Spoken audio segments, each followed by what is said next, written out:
Apa sih sebenarnya dampak jangka panjang dari ketidakhadiran sosok ayah untuk anak-anak ini? Ya dampaknya adalah itu tadi, mereka tidak tahu mau ngadu sama siapa, dikala mereka juga mendapat kesulitan tingkat tinggi di lingkungan. Ya, karena gini, misalnya anak-anak ya, kan kasus bully banyak ya. Anak-anak juga kalau dia dibully, dia kepengennya ngomong sama bapaknya sebetulnya daripada sama ibunya. Karena dia tahu ibunya nih akan pingsan barangkali, dia kalau dia dibully, atau akan tambah runyam. Karena si ibu akan, dia akan datangin sekolah bisa ngamuk-ngamuk, dan si anak akan tambah malu kalau ibunya ngamuk-ngamuk. Jadi bawah sadar anak-anak, hal-hal di luar rumah yang berkaitan dengan hal-hal masalah ketegasan, masalah hal-hal berat, itu dia kepengennya minta tolong sama ayah sebetulnya. Cuman pas karena ayahnya nggak ada, diajak ngomong susah, anak juga nggak ngerti kan, bapaknya ngomong sedikit kan.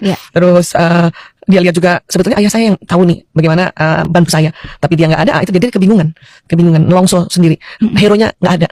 Karena kan laki-laki memang hero kan. Apakah itu ada nanti efek ke psikologis anak, Dok? Ya, kehilangan ya. Nah, kecuali di dalam rumah itu dia punya kakak, misalnya si adik nih yang sedang masalah, adik kakaknya laki-laki, dia nggak bisa ngadu sama ayahnya, dia ngadu sama kakak laki-lakinya, dia terus mencari figur laki-laki di dalam rumah itu. Kalau dia ada kakek, dia makanya cerita sama kakeknya, ya, cerita sama kakeknya, terus kakeknya kasih tips-tips ala laki-laki, apalagi terutama anak laki-laki ya, tips-tips ala laki-laki, karena mungkin dia sudah hafal tips-tips ala ibu-ibu, tapi tips ala laki-laki kayak apa, itu diperlukan banget oleh anak-anak, baik anak laki maupun anak perempuan. Oke, jadi even misal ayahnya atau misal single mom gitu ya, kita bilang kalau single mom kan memang sudah tidak ada suami gitu ya. Berarti sosok ayah itu bisa digantikan dengan figur laki-laki di lingkungannya dia. Betul.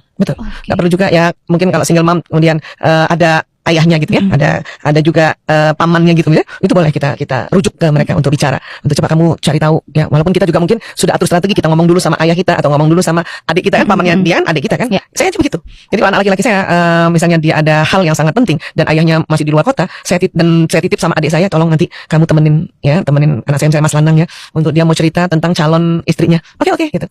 Ya, karena dia perlu tips dari laki-laki, dan adik saya bisa kasih nasihat untuk kamu begini, gaya laki-laki gitu. Jadi POV-nya bukan dari seorang perempuan. Karena mungkin kalau kita perempuan kita lebih ke perasaan, tapi kalau laki-laki mungkin lebih ke logikanya. Ke logikanya, terus tips-tips praktis masalah ketangguhan, ya, kemudian ketegasan, ya, dan juga survival skill. Itu laki-laki itu.